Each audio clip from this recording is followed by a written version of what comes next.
Sa ikatlong araw ng confirmation of charges hearing sa International Criminal Court, hinimay ng defense team ni dating Pangulong Rodrigo Duterte ang anilay kahinaan ng mga inilatag na ebidensya ng prosekusyon.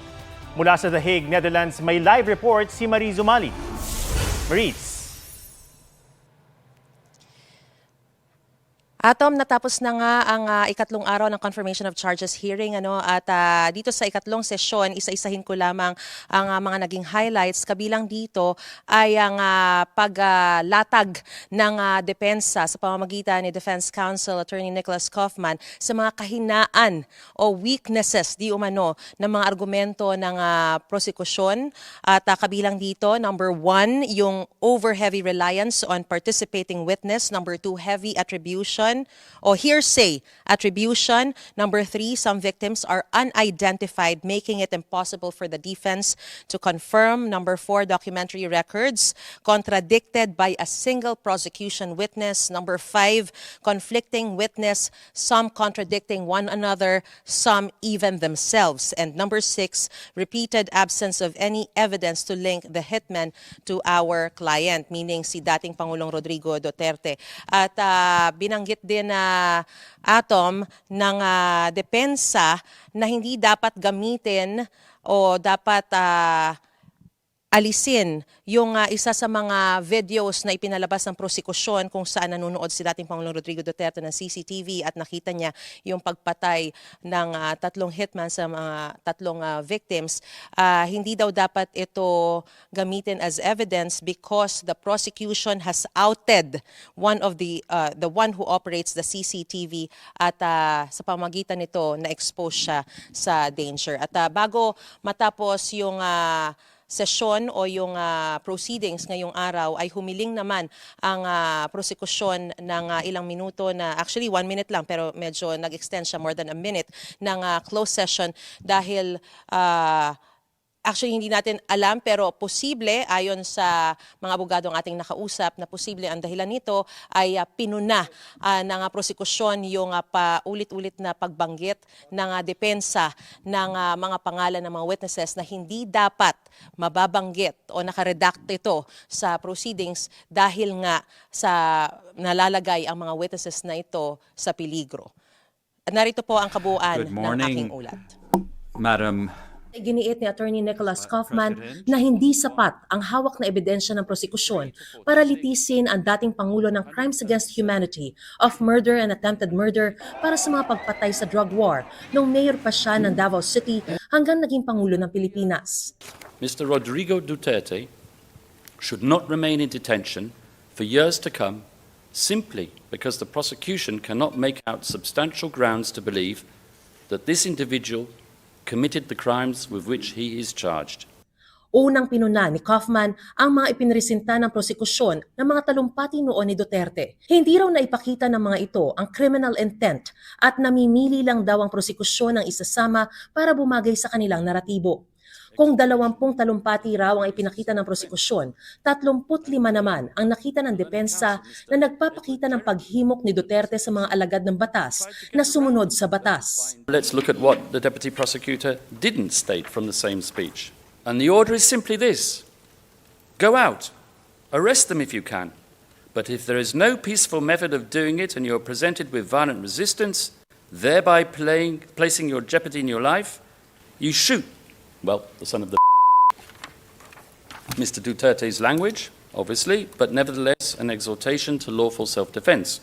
Tungkol naman sa mapa na inilabas ng prosekusyon para ipakita ang malawakang patayan mula noong Davao Mayor hanggang sa maging Pangulo si Duterte, iginiit ni Kaufman na walang patunay na extrajudicial killings ang mga ito. Hindi rin daw naipakita ng prosekusyon na iligal ang pagkakapatay sa ipinakita nilang datos ng PDEA ng libo-libong napatay sa anti-drug operations.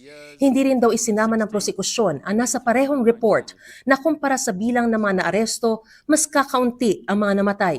Kinontra rin ni Kaufman ang iginigiit ng prosekusyon na ang mga pagpatay at pinuntirya ang buong populasyon ng Pilipinas. Prosecution must prove that the attack was not directed against a limited group of randomly selected persons. Dagdag ni Kaufman, hindi raw naiugnay ng prosekusyon ng mga sinabi ni Duterte tungkol sa paghabol sa mga kriminal at sa aktwal na pagpatay sa kanila. It is not enough simply to assert that Rodrigo Duterte said outrageous things and that deaths occurred.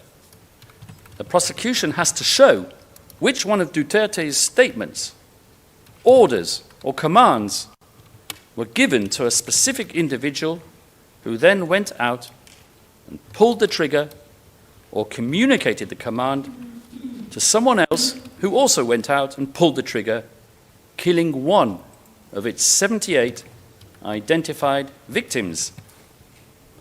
That would have been the classical way to prove a causal link between stuff that came out of Rodrigo Duterte's mouth and the deaths pertinent to the case. Wala raw nakuha ang prosekusyon na witness na nagsasabing narinig nila mismo si Duterte na nag-utos ng pagpatay kaugnay sa 78 biktima na tinukoy sa 3 counts ng kaso. There is no smoking gun in this case. Not one witness relevant to any of the 49 incidents with which Mr. Rodrigo Duterte is charged will testify that he received a direct order from the former president to go out and kill someone. Hindi rin daw napatunayan ng prosekusyon na may napagkasundo ang common plan ang suspect at mga binanggit na co-perpetrator at may intensyong kriminal sa pagpapatupad nito.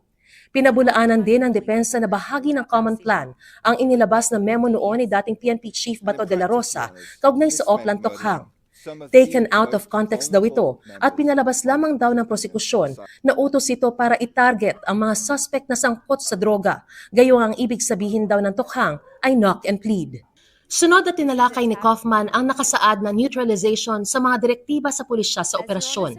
Giit ni Kaufman, hindi naman nakasaad na pagpatay ang kahulugan nito, di tulad ng iginigiit ng prosekusyon. Sa halip, lawful restraint daw ang ibig sabihin nito, tulad ng nakasaad sa PNP Operational Procedures Manual na binanggit ni De La Rosa noong 2017. Neutralization, and I quote, a police intervention in strict accord with the use of force continuum and or principle of proportionality on the use of force purposefully to contain or stop the unlawful aggression of the offender. This may include an arrest, capture, surrender, or other acts to subdue the suspect. Nang questionin sa Korte Suprema ang operasyon kontra droga, ipinagtanggol daw ng gobyerno ang mga direktiba dahil hindi naman daw ito nagbibigay ng license to kill. Ultimo, mga testigo ng prosekusyon ay nagsabing hindi raw pagpatay ang ibig sabihin ng neutralization at gumagamit lang ng lethal force kapag nanlaban ang suspect at nalalagay sa peligro ang buhay ng mga pulis. Bagay na kapareho sa paulit-ulit daw na sinasabi noon ni Duterte. Pinuna ni Kaufman ang umano'y mga indikasyon daw ng common plan na ipinresenta ng prosekusyon.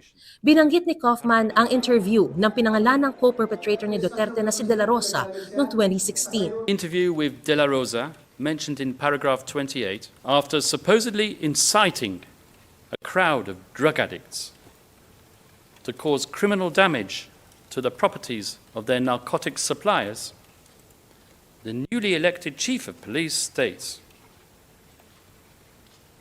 "It's either you will die from police gunfire," and he adds, "if you resist." Gayon din ang isang interview kay former Justice Secretary Vitaliano Aguirre kung saan sinabi nitong malinaw na sinabi ni Duterte na hindi inuutusang pumatay ang mga pulis. Comments attributed to Aguirre, from which the prosecution imputes criminality to Rodrigo Duterte by citing Aguirre's comment that the administration's policy was to stop crime and kill drug lords. Such throwaway comments reflect on Aguirre alone, and God forbid we're not alleging that Aguirre did anything wrong, especially when, in the very same Al Jazeera interview, Aguirre states, not once, but twice, that the policy of Duterte himself was for the police to use lethal force only in self-defense. And President Duterte was very clear that there will be no killing of unarmed offenders, meaning to say that you use force only when your life is in danger. So why does the prosecution cite the excerpts which should support its case so selectively. Kinontra rin ni Kaufman ang paggamit ng prosekusyon sa memo kaugnay sa Project Double Barrel bilang ebidensya ng common plan kaugnay sa war on drugs. Iniutos din daw sa dokumentong ito na irespeto ang karapatan ng mga inaaresto at huwag lumabag sa karapatang pantao. Pinuna rin ni Kaufman ang paggamit ng prosekusyon bilang patunay ng common plan ang paglalabas nito ng statistics ng mga namatay sa drug war. Sa 2017 accomplishment report na inilabas ng Duterte administration kung saan nakasaad na mahigit 3,000 ang napatay, kakarampot lang daw kumpara sa mahigit 118,000 na pag-aresto. Such statistics are certainly not indicative of a wholesale policy of murder designed to supplant the process of law. Hindi rin daw isinama ng prosekusyon ang parte ng accomplishment report na nagsasabing 1,900 drug-related investigations ang ginawa laban sa mga law enforcement officer at 375 na pulis ang na-dismiss. Kabilang na ang 2 Caloocan pulis na nasentensyahan ng life imprisonment para sa pagpatay kay Carl Arnaiz.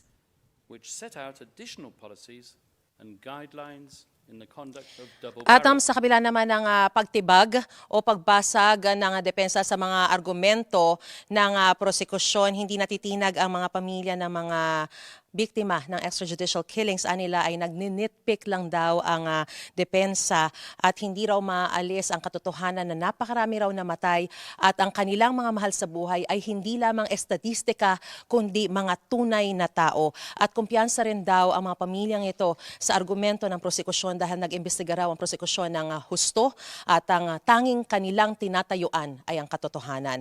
Samantala, Atom, bukas magpapatuloy ang submission on merits ng depensa. Meron silang 30 minutes at bukas na rin magaganap yung closing speeches ng prosekusyon, depensa at ng common legal representatives for victims bago tuluyang mag-adjourn o matapos ang confirmation of charges hearing at pagkatapos may 60 days ang pre-trial chamber 1 para magdesisyon kung magiging tutulak sa isang trial proper ang charges laban kay dating Pangulong Rodrigo Duterte. Atom? Mula sa The Hague, Netherlands, maraming salamat, Marie Zumali.